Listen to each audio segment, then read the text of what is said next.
You're listening to Secret Sonics, a podcast exploring the creative side of music production.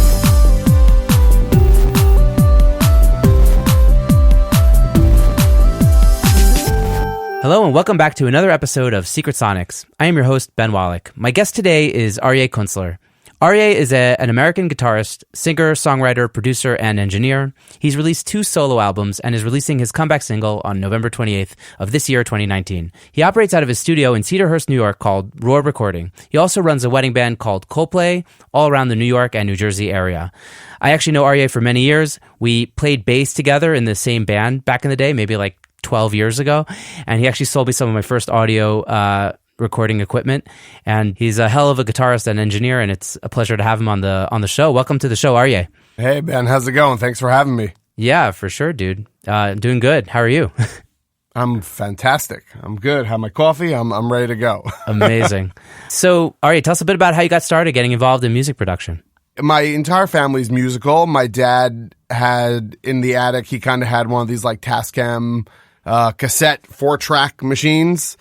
And as soon as I started playing music, I pretty much started songwriting and writing my own stuff. And, you know, he showed me how to kind of record 2 tracks, bounce it down to 2 tracks, and then continue, you know, to build on that on these like little Tascam cassette mixer. And I think when I was in about 11th grade, he got me one of these Digitech pedal boards that came with Pro Tracks. So that was my entrance into the world of digital recording. And then when I studied in Israel for 3 years, so in the 3rd year, I kind of brought my laptop with me, started messing around with Pro Tools, recorded a record there, which I learned a ton about production. And then, you know, it's been, you know, it's off to the running since then. Amazing. Was there a song or album that really opened your mind to the possibilities of what could be accomplished with music production? So it's actually interesting. There are a few albums that kind of made me go, oh, interesting. One was a Death Cab for Cutie album. Oh, yeah. I know that's like kind of out of the blue, but their sounds and their sound in general got me interested in going like, wait, it's not just a band playing in the room, like, and they just have a bunch of mics up. There was a certain texture to the sound that was like, I need to figure out how to do that, like to make that sound. And then there was a band that I was a fan of in high school called Blue Fringe. I'm sure you've heard of them. Oh, yeah.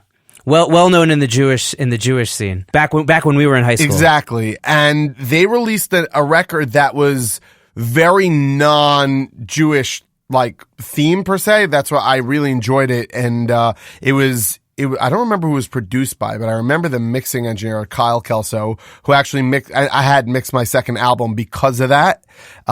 Just his use of panning and balance and reverbs on that album, it made me go, there's so much more to this than I thought. Yeah. Yeah. Wow, that's amazing. What was that, the Death Cab for Cutie album that you were mentioning? Transatlanticism, maybe that one? Transatlanticism was first, yeah. So like This Is the New Year was like, holy cow. And then they came out that other one, I'm blanking on it now, but of course, they just, it was so good. Amazing. So today you're working with all kinds of artists. What do you look for when you're trying to see if it's going to be a good fit working together? So a lot of it's trial and error, and I think you kind of learn about the musicians and artists and songwriters that you work with by trial and error, and you kind of learn what to read off different people when they want to work with you. I'm a very big believer that if someone's coming to me in my studio, not just for me to hit record, they're coming to me for expertise on, you know, songwriting, production, you know, lyrics. Just they're coming to me for my experience and what I've done in the past. Yeah. So it's important that I have somebody that has a vision of what they want, which is really important to me. They have a direction, but is also open-minded to hearing my ideas to make the song or album be the best that it can be. And those are the most successful releases that will come out of the studio.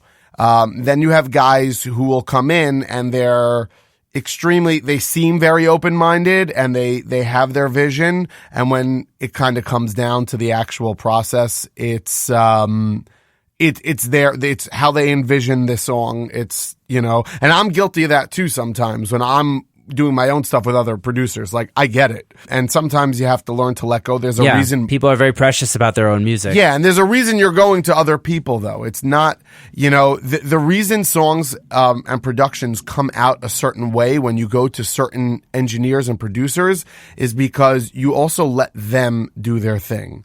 And I've actually had like a client who came to me to record something, and he was extremely particular about how he wanted it. And the song came out, and at a certain point I said, listen, it's your production and we'll go this route. And the song kind of, just went the way it was. It was too long. There were a bunch of factors that I didn't think would give it any sort of success. And at the end of the day, it's not that my opinion is going to make it a success, but you also want to go based on what you think and what your experience is of what will be a successful song and successful production, and taking things out, doing things a certain way. So yeah. It's sometimes you have to compromise, and totally. So what's the first thing you listen for when you hear a song? And that said, do you prefer to hear a demo or a live performance? I always like to hear like a voice note. Mm-hmm. Like with just a piano or a guitar, because you can tell a song is good or not based on that. And, but a lot of times guys just kind of, scheduling, and they can't even sit down, or they're nervous that it's not going to sound good in my ears. So they'll come into the studio and they'll kind of play it for me. What I look for, you're always looking for that one little hook. Yeah. Because in my eyes, if the song has that factor that makes you go, oh yeah, like you can make the verses work if the chorus has that hook. You can make, you can make it work, and you can work on it. You can shift things around. You can make some slight melody changes to build towards that hook. So I'm always looking for that little bit of ear candy that's a listener's gonna go, oh. I actually work with a lot of, you're gonna laugh, but I work with a lot of like guys who are like 11th, 12th grade high school guys, who are really talented stuff. And whenever they come into the studio and they're like, so what do you think of this one? They have like a bunch of songs, and I'll stop them on one. I'll be like, that one. They'll be like, why? I said, because imagine, 100 girls singing that song. I was like, that's your barometer. If you have a song that you think the girls are gonna, I don't mean it like it's, it's same. It's also your friends, but like they're high school boys. So you got to use that analogy to sell that. but it's true. It's if you, I don't know. Do you follow Dan and Shay? Yeah. They had a really big record recently. Yeah, and they just came out with another single, and they've on Instagram they post every night of their tour of just the crowd singing the chorus, which is mostly girls. Wow. And I was like, that's incredible, because when you're writing that song, or when you're producing that song, you kind of want that effect of an arena full of people singing 10,000 hours. I was like, there you go. That's how you know it's a selling point. Nice. I have to check out the new song. The one I'm remembering is the Sky High Colorado lyric, something like that. Yeah, Tequila. Yeah. That's the one. Right. It's a great track. Yeah, that was the song. That was the song they did with like the crowd singing before this song. Yeah. So they're just like amping it up every time. Yeah. Amazing. So how do you get the ball rolling when it comes to the production itself usually? Do you do pre-production? What's your process like? So I always have the artist come in, and what we'll do is we'll kind of work through the song and create the arrangement of the song. Not necessarily the individual parts, but the structure. Because sometimes an idea will be a 6-7 minute song, which, it's not going to work. And we kind of come up ideas, intro, the verses, the chorus, what we're going to do in the bridge. Sometimes they'll leave the bridge or the instrumental parts open for me to kind of do that. If they're a musician also, we implement their ideas. And then after that, a lot of my clients at least, kind of leave it to me to create the music. So, I'll start with programming drums, laying down guitars, bass, and, keys and synths and whatever. And once I get their approval on the musical idea, and I do it very demo-like, that's when I start replacing. I'll send it out for drums. Either I'll play bass, or I have a guy over here that I use a lot. Keys I program most of the time. I do all the guitars, and then they come in after that, and we track vocals to that. Amazing. And are you usually doing the editing and the mixing yourself, or are you sending that out? It depends on the project. I'm definitely doing the editing myself. The one thing I hate doing is tuning vocals. Yeah. So if it's a very specific tuning thing, like it really needs it, and thank God I haven't had too many of these over the years, I will send that out. Mixing lately has been mainly me. But every once in a while, we'll have an idea of like, wow, this, if you wanna spend a little bit more, this guy is awesome, or this guy is awesome. We should try them out. Amazing. So what influences your decisions when it comes to structure and arrangement? Length of the song, making sure the listener does not get bored, and that's a big deal for me. I can't tell you how many songs like I put on, and if I'm not hooked in by that first chorus or after the first chorus, I usually click next on Spotify, or whatever I'm listening to in the car. So that's a very big barometer for me of, you want to have a musical intro or going straight into it with verses and a chorus that kind of get you there first. And then, and then after that, you can, in my opinion, once you have them kind of by the second chorus, you have them sold to listen through. Yeah. So structure and arrangement, I try keeping it brief. I always tell people, I said, you'd rather have a song be too short and make them go back and listen again than too long and be like, oh, that was a really nice song. Right. You want to give people a taste to like come back to, instead of like, okay, I'm done with this. Yeah. I remember there was an artist that I listened to in high school. I don't even remember the song at this point, but I just remember I had a conversation with my dad, who's also a musician. We were driving in the mountains, and I was like, you gotta check out the song, and I put it on. The song was like 2 minutes and 45 seconds. It's really short. And we were grooving to this song, and it stopped. He's like, that's too short. I was like, let's listen again. And then again, and then again. And I said, you know what? That's a great idea, because literally by the time we got out of that car, I knew every detail, every guitar note, every vocal note, every harmony of that song. It was ingrained in my head because I listened to the song over and over and over. Yeah. Wow. It's a great takeaway. Do you have any templates?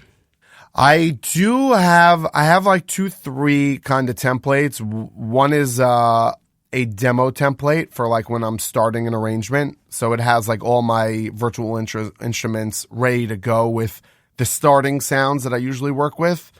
I don't do it as much, but I used to do, in New York, there's a lot of, I do a lot of these wedding band promo videos where they multi-track on jobs, like on a wedding, and then they remix it and edit and make it, kind of perfect for their promo videos.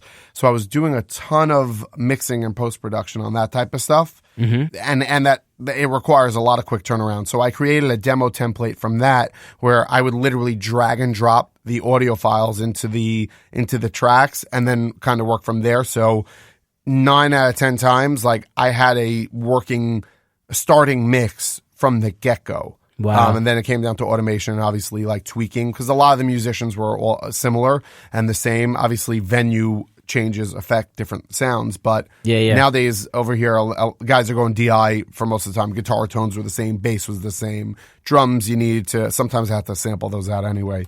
And then I don't really have a mix template. I actually kind of changed my whole mixing process in the last 3 months, and it's completely changed the way I mix. So I found that it was best not to use templates for that. Uh-huh. Well, can you explain a little bit more about that and what you used to do, what are you doing now, and why? Yeah, I mean, what I used to do is kind of, okay, I finished a track and I start with the drums and bass and soloing and just getting sounds to work and messing around with sounds. And I would say like an hour or two, and every single time I mixed, I was like, whoa, how did I get here? Like I had no process of how I got to where I got. They were good. The mixes were good, and I was happy with most of them. But I didn't find myself having a path. Like I knew the order I wanted to work.